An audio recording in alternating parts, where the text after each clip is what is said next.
Bueno, como les decía el otro día, habíamos empezado a ver la deducción de las fórmulas básicas de la flexión pura, ¿sí? Recuerden que teníamos flexión pura cuando la resultante de las fuerzas que actuaban a un lado u otro de la sección era nada más que un momento flector, ¿sí? Un momento M, y ese momento lo tomábamos como que estaba contenido en estaba actuando en el plano de simetría de la sección transversal que habíamos pedido que tenga una simetría respecto al eje Y. Después vamos a generalizar para otro tipo de secciones, pero en principio toda la deducción la hicimos para secciones simétricas respecto a un plano de simetría, donde acá era el eje Y el de simetría, ¿sí? O sea, el plano de simetría acá era el IX.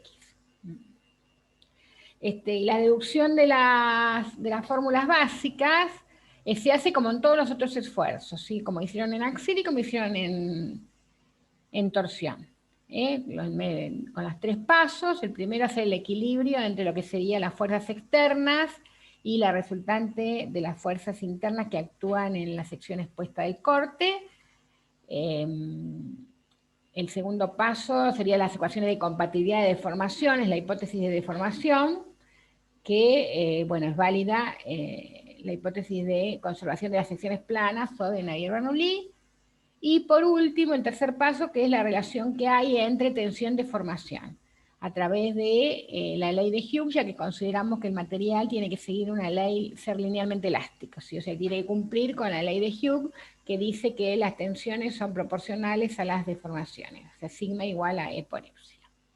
Entonces, con estos 3 pasos, el primer paso, que es el equilibrio, habíamos dicho que teníamos de barra, en donde planteábamos el equilibrio entre las fuerzas externas, que la única que hay como es flexión pura es el M, que en este caso sería un MZ, ¿sí? O sea, es un M cuyo vector representativo sería el eje Z, y por lo tanto estaría actuando y produce una elástica deformación que está contenida en el plano IX, ¿sí? Todos los demás esfuerzos son nulos, o sea, no hay esfuerzo normal, no hay momento flector según el eje Y, o sea, actuando en el plano XZ no hay ninguno, no hay corte según Y, ni corte según Z, ni momento torsor. O sea que lo único que tenemos es un M, que en este caso lo hacemos coincidir, su vector representativo con el plano, con el eje Z.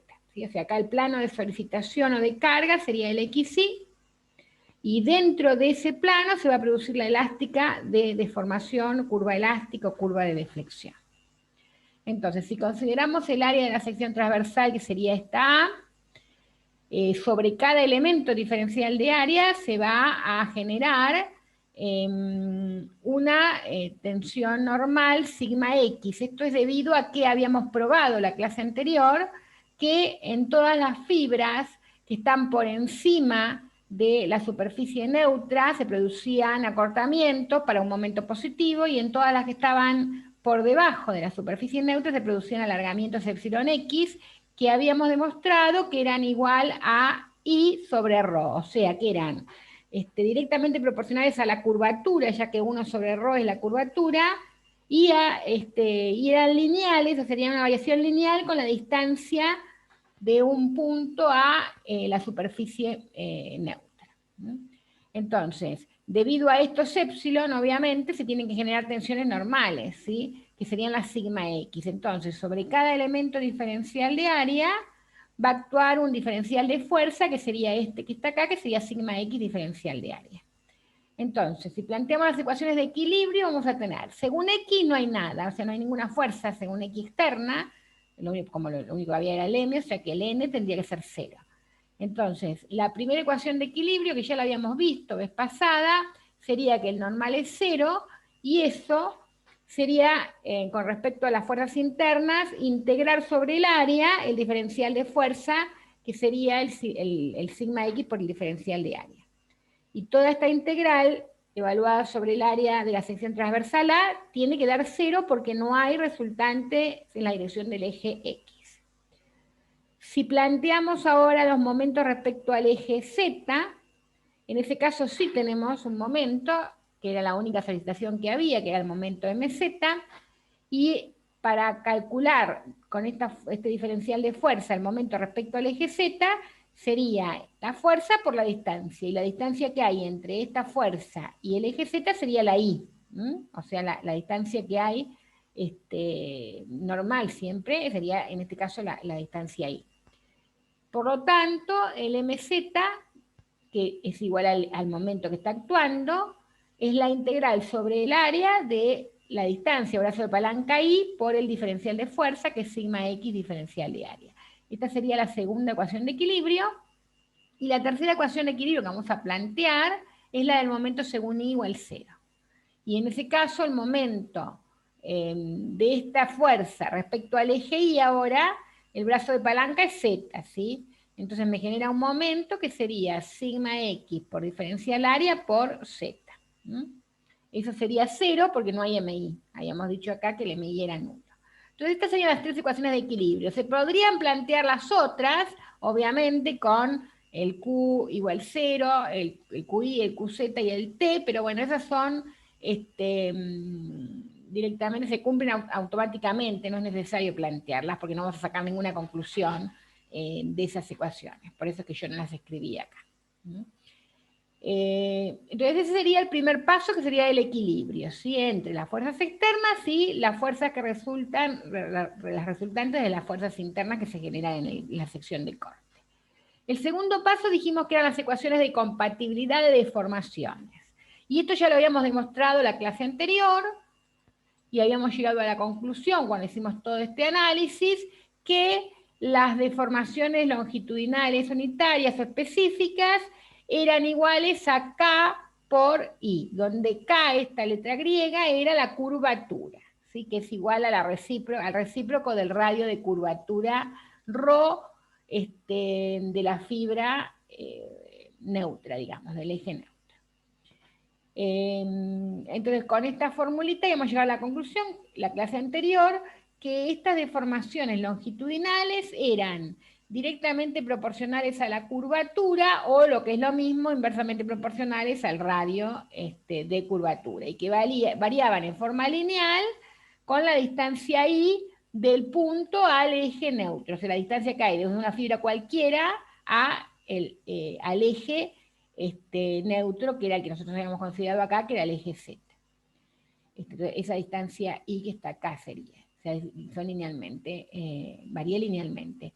Que habíamos visto también la distribución lineal, entonces en ese caso, que sería este diagrama que tengo acá de deformaciones, donde dijimos que para un momento positivo, las fibras de arriba, superiores, que están por encima del eje neutro de la viga, que era el que no sufría ningún tipo de deformación, o sea, no cambia la longitud de este eje neutro. Bueno, todas las que estaban arriba, para un momento positivo, se acortan, o sea, las longitudes disminuyen, y todas las que están por debajo estarían aumentando esa longitud. Por eso es que los épsilon acá los consideramos negativos, porque nosotros asociamos el épsilon negativo al acortamiento, que es el que producirían las compresiones, ¿sí? Y los positivos, los que producen alargamiento, que serían los que están debajo de la fibra de la superficie neutra. Entonces el diagrama era ¿sí?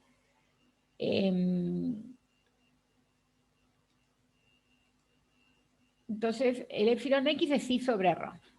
Y por último, el tercer paso, que sería la ley de Hughes, que es la que vieron con la doctora Rosales, que dice que las tensiones normales son proporcionales a las elongaciones estas que habíamos calculado en el segundo paso.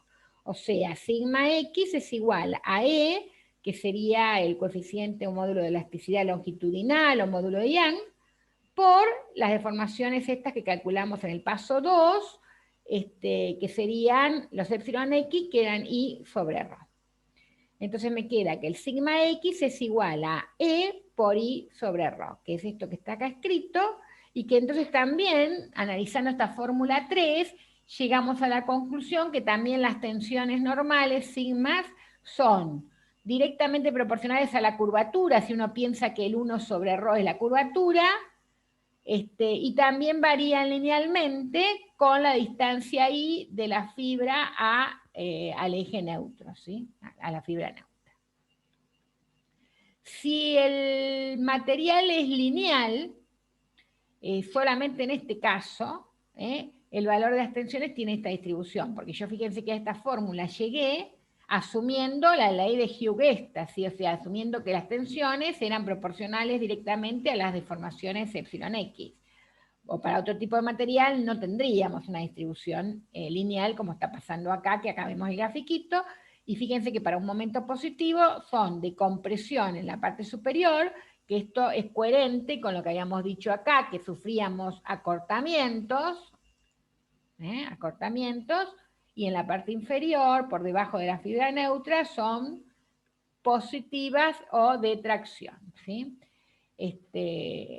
Entonces, si el material tiene la ley de Hughes, el valor que tienen estas tensiones normales originadas por la flexión varían linealmente con la distancia I desde la superficie neutra, o sea, medida desde la superficie neutra. Entonces vamos a reemplazar los 3 pasos estos que hicimos en las ecuaciones estas de equilibrio, o sea, fíjense que yo acá tengo en la primera ecuación, la 1A, acá la expresión es sigma x. Entonces lo que hacemos es reemplazar el valor de sigma x que llegamos después de analizar la deformación y este valor de sigma x lo vamos a poner en las expresiones estas que habíamos encontrado de las ecuaciones de equilibrio, ¿sí? O sea, en estas 3 expresiones vamos a reemplazar sigma x por E sobre ρ por I. Si hacemos eso en la primera ecuación, fíjense que me queda. En lugar de sigma ponemos E sobre ρ por I, este era el sigma x, integrado sobre el área por el diferencial de área.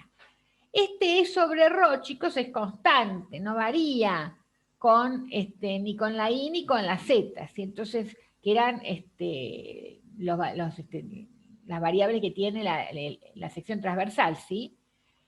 Por lo tanto, podemos sacarlo fuera de la integral. El E es una propiedad de los materiales, y para cada material es constante, ¿sí? O sea, el acero, por ejemplo, tiene un E de 2.100.000 kilos por centímetro cuadrado, más o menos, puede ser 2 millones, o sea, puede ser variar un poco, pero para un determinado material, una vez que se le hacen los ensayos, es único ese valor, o sea, constante en el material.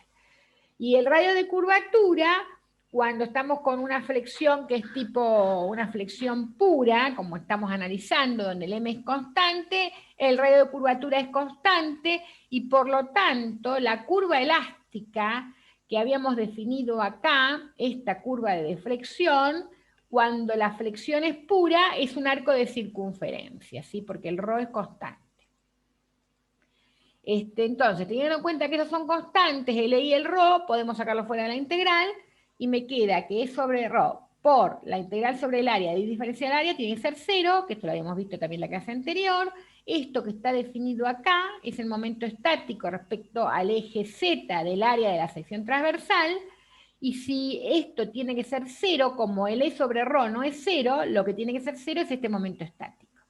Por lo tanto, llegamos a la conclusión de que el eje neutro, porque nosotros primero dijimos que el eje Z era el eje neutro, pero no dijimos por dónde pasaba. Ahora, con esta condición de que el momento estático de la sección transversal respecto al eje neutro tiene que ser 0, podemos decir y ubicar a ese eje neutro, porque para que un momento estático sea 0, el eje tiene que ser central o baricéntrico o centroidal. Entonces, con esto sacamos la conclusión de que el eje neutro es un eje baricéntrico o centroidal, que es lo que está diciendo acá, que si tenemos un elemento que está en flexión pura y las tensiones están dentro, por supuesto, del rango elástico, ¿no? Linealmente elástico, o sea, donde vale la ley de Hughes, porque a esta fórmula llegamos asumiendo que era válida la ley de Hughes.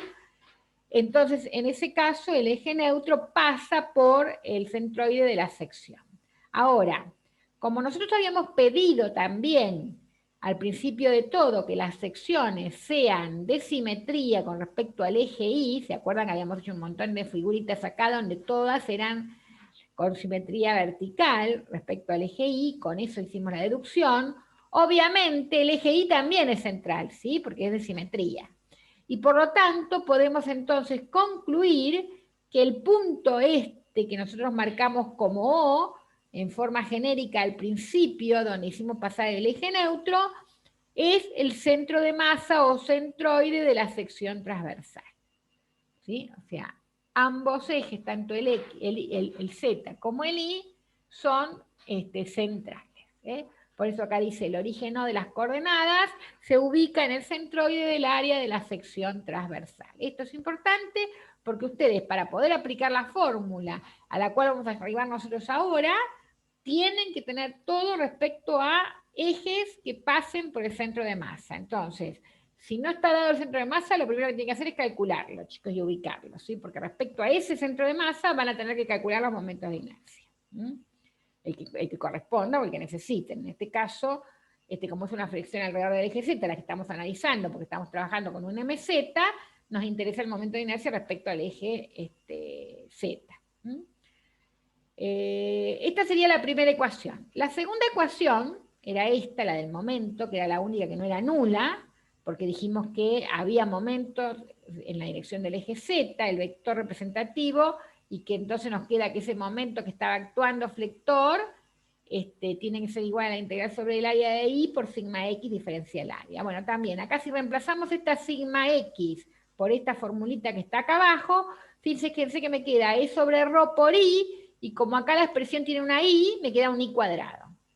Por lo tanto, la segunda ecuación, que sería esta que está acá, dice que el momento que está actuando, el M que está solicitando la sección, es igual a la integral sobre el área de E sobre ρ por I cuadrado diferencial de área. Nuevamente sacamos fuera de la integral el E sobre ρ por ser constante, y acá nos queda esta integral, que es la integral sobre el área del I cuadrado diferencial área, y esta integral ustedes la vieron en el primer práctico del sistema de masas, y sabemos que es el momento de inercia respecto al eje Z, o sea, el IZZ, ¿sí? Por lo tanto, me quedaría que el M es igual a E sobre ρ por IZZ. O lo que es lo mismo, despejando E sobre ρ, es igual a M sobre el IZZ. Entonces, de esta misma expresión, también si la escribimos de otra, la expresión 4 esta, donde E sobre ρ, que es una constante, es igual a M sobre IZZ, si despejamos y dejamos 1 sobre ρ, eso es lo que era la curvatura, ¿sí? Entonces me queda que la curvatura, que es 1 sobre ρ, es igual a M sobre IZZ por E. O sea, abajo en el denominador, esta E pasa acá dividiendo y queda el producto E por IZZ. Ese producto, chicos, E por IZZ, es lo que llamamos rigidez a flexión de la viga.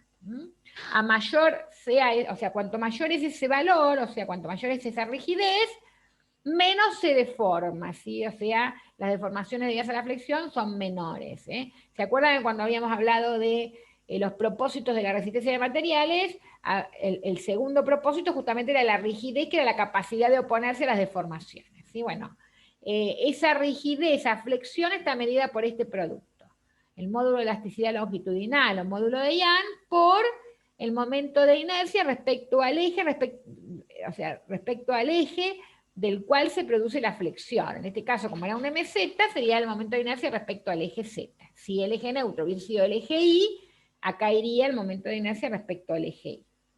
Entonces, en definitiva, la curvatura es M, porque este término que está acá, esto que está acá, que es 1 sobre ρ, la inversa del radio de curvatura es la curvatura, o sea, esto es curvatura. Y esa curvatura entonces es M sobre E por IZZ. Fíjense que depende del material, porque esto es una característica del material, o sea, cada material tiene su módulo de elasticidad, y depende de la geometría de la sección transversal, porque el IZZ es una característica de la sección transversal. Entonces, varía. O sea, la curvatura es directamente proporcional al momento, ¿sí? Porque está acá arriba, o sea, cuando uno dice que una función o algo es igual a una constante por otra, bueno, si es igual a una constante por otra, decimos que es directamente proporcional, y si es dividida una constante, o sea, una constante dividida la función, decimos que es inversamente proporcional. Entonces, en este caso es directamente proporcional al momento o al agente que deforma la estructura, que sería el M, y es inversamente proporcional, por eso dijimos que a mayor sea el producto de por I, que es la rigidez, menos se deforma. ¿Está? O sea, directamente proporcional al agente deformante e inversamente proporcional a la rigidez, a la flexión, que era el producto E por IZ. ¿Estamos de acuerdo? ¿Alguna duda, chicos? Ustedes ya habían hablado de rigideces, cuando Marta vieron la rigidez al axil, que en lugar de ser E por IZ era A por E por A, con Dolores vieron la rigidez a la torsión, que era el G, que era el módulo de elasticidad transversal por el I sub P. Bueno, acá tenemos la rigidez a flexión. Bueno, si nosotros ahora reemplazamos esta expresión que estaba acá, la 4, esta, ven que acá tengo E sobre Rho igual a M sobre IZZ. Y acá atrás teníamos esta, ven, sigma X, que serían las tensiones normales debidas a la flexión, igual, y fíjense que acá me aparece el E sobre Rho, por I. Y este E sobre Rho es lo mismo que aparece en la expresión 4, E sobre Rho. Entonces puedo reemplazar el E sobre Rho de la expresión 3 por M sobre IZZ. Y entonces, haciendo eso, llegamos a la fórmula de la flexión, que es esta, chicos. Las tensiones normales debidas a la flexión se calculan, ¿sí?, haciendo el producto del momento flector que actúa en la sección por la distancia, ¿sí?, de la fibra respecto a en el punto en el que uno está calculando esta tensión, ¿sí?, al eje neutro dividido el IZZ. Acá estamos trabajando con el IZZ porque el M, recuerden que era un MZ. Si tuviesen un MI, es lo mismo, nada más que acá ponemos MI, acá ponemos Z y acá ponemos I. O sea, el momento de inercia respecto al eje. Entonces, esta es la fórmula de la flexión, que es la que ustedes van a usar en la práctica para calcular las tensiones normales, provocadas por la flexión. Y por último, la tercera ecuación que teníamos, que era la 1C, era la del momento según un flector según el eje Y, o sea, el momento que actúa en el plano XZ sería igual a 0, ¿sí?, que es la integral sobre el área de Z por sigma X por diferencia del área igual a 0. También, nuevamente, si reemplazamos esta sigma X por E sobre Rho por I, fíjense que acá me queda E sobre Rho por I por Z y por diferencial de área. Con lo cual, sacando el E sobre Rho, que era constante fuera de la integral, me queda esta integral, ¿ven? Que es la integral sobre el área del producto I por Z diferencial área. Y esta integral también la conocemos, y es el momento centrífugo o producto de inercia del área A respecto a los planos, a los ejes Y, Z. O sea, este sería el IZ o el IZI. Por lo tanto, si yo reemplazo esto por el producto de inercia o momento centrífugo, me queda que E sobre Rho por el ZI tiene que ser 0, porque el momento según I era nulo. Y acá también, como esta expresión es diferente de 0, esto es distinto de 0, lo que tiene que ser 0 es el producto de inercia, o sea, el IZI. Y esta también es esta conclusión es importante, porque nosotros sabemos que cuando el producto de inercia es 0, ¿sí?, los ejes son principales de inercia. Entonces, lo que me está diciendo es que para aplicar estas fórmulas y estas deducciones que hicimos, necesitamos que los ejes sean principales de inercia. Obviamente, si el eje Y es de simetría, que era la que habíamos pedido al principio, o sea, al principio de todo pedimos que sean secciones con un eje Y de simetría. Automáticamente sabemos que son ejes principales de inercia. ¿Por qué? Porque al haber un eje de simetría, el producto de inercia es 0 y se me está cumpliendo esto que estamos pidiendo acá en esta última condición. Pero también sabemos que ejes principales de inercia hay siempre, aunque no haya un eje de simetría. Con lo cual, esto nos permite aplicar esta misma fórmula, ¿sí?, siempre que tengamos un material, por supuesto, que cumpla con la ley de Hooke y siempre que la flexión sea una flexión pura, normal. Y cuando hablamos de una flexión pura, normal, lo que decimos es que el M, el momento, tiene que estar en el plano que pasa por uno de estos dos ejes, o sea, o por el eje Y o por el eje Z, que sean principales de inercia. ¿Sí? Por eso que acá dice, ¿ven? Los ejes Z y Y deberán ser ejes principales de inercia de la sección, y el momento flector se tiene que encontrar en el plano que pasa por uno de esos ejes, ¿sí? Pero no necesariamente tienen que ser de simetría. Por eso es que ahora vamos con esta conclusión a extender el uso de esta fórmula a secciones de este tipo, por ejemplo. ¿Ven?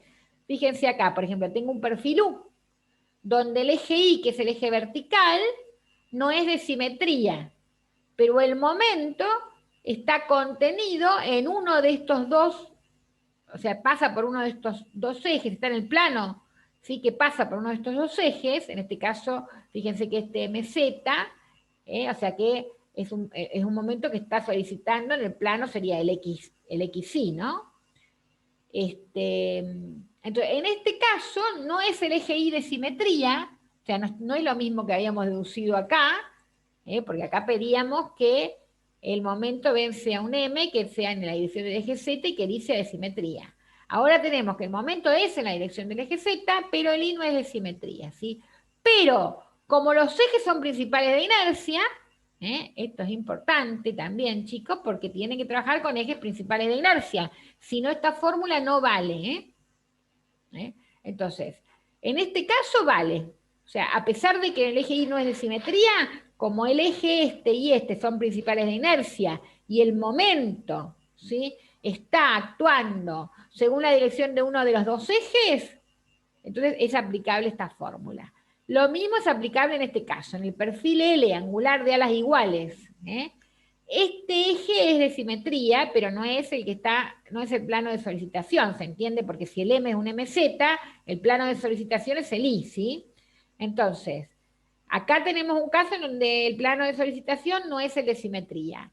Sin embargo, es aplicable la fórmula porque estos ejes son principales de inercia y el momento está actuando en uno de esos, tiene la dirección de uno de esos dos ejes. Entonces, tanto en este caso como en este, es válido calcular las tensiones normales haciendo M por I sobre IZZ.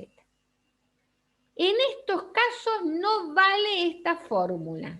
O sea, si yo tengo el mismo perfil que tengo acá de alas iguales, ¿sí?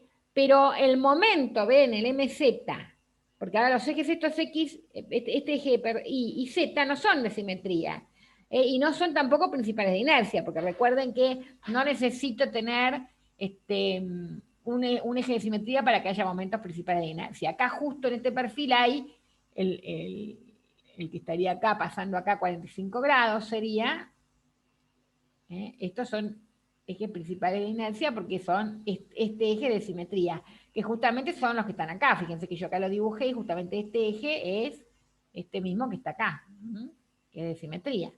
Acá tengo simetría acá. Y acá tengo también simetría acá. Que es el mismo tipo de perfil.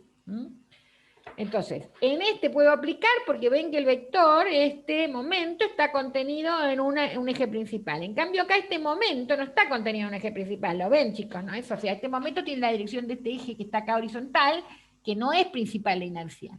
Porque acá el principal de inercia son estos que están acá oscuritos.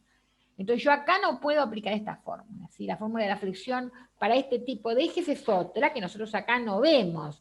Si ustedes quisieran resolver esto con lo que ven acá, lo que tendrían que hacer es descomponer este momento en una dirección según los ejes principales, o sea, descomponen este momento en un momento en esta dirección y en otro en esta, y aplican esta fórmula para este momento y para este por superposición, que sería una flexión oblicua que la vamos a ver mañana, eso, ¿sí? Igual no tiene ese tipo de ejemplos, ¿sí? O sea, siempre nosotros trabajamos con ejes principales de inercia de una. pero para que lo tengan en cuenta, acá tampoco es válida al principio esta formulita, si no es válida porque acá nosotros el eje principal, acá no hay ningún eje de simetría, y si yo calculara los momentos de inercia principales, y bueno, están por acá, chicos, en ejes así. Que de hecho lo han hecho en el práctico de momentos de inercia. Entonces, ven que el momento acá no tiene ni la dirección de esta ni la dirección de esta. Entonces, como este eje Z no es un eje principal de inercia, acá tampoco vale esta fórmula, ¿sí? No la pueden aplicar. ¿Estamos de acuerdo?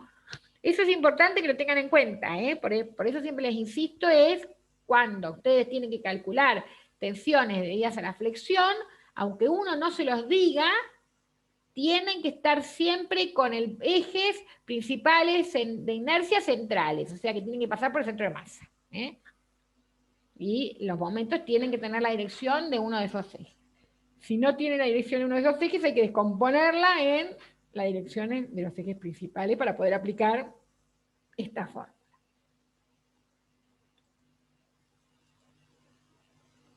Bueno.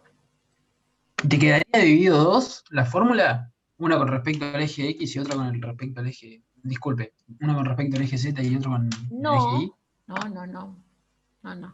Cuando uno divide, igual lo vamos a ver mañana eso, ¿sí? Pero si ustedes tienen, en este caso, se los voy a hacer acá, para que lo vean.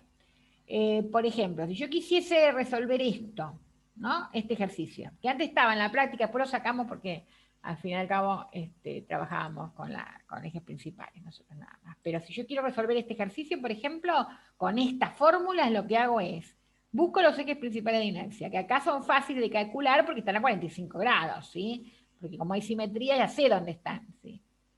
Entonces buscamos esos ejes. Pongámosle que yo le pongo entonces a este eje, a uno le voy a poner Y y a uno Z. O sea, olvidémonos de estos Z, o sea, no están más estos nombres, ¿sí? Porque esto no me sigue. Entonces, busco los principales, son estos que están acá. Descompongo este momento en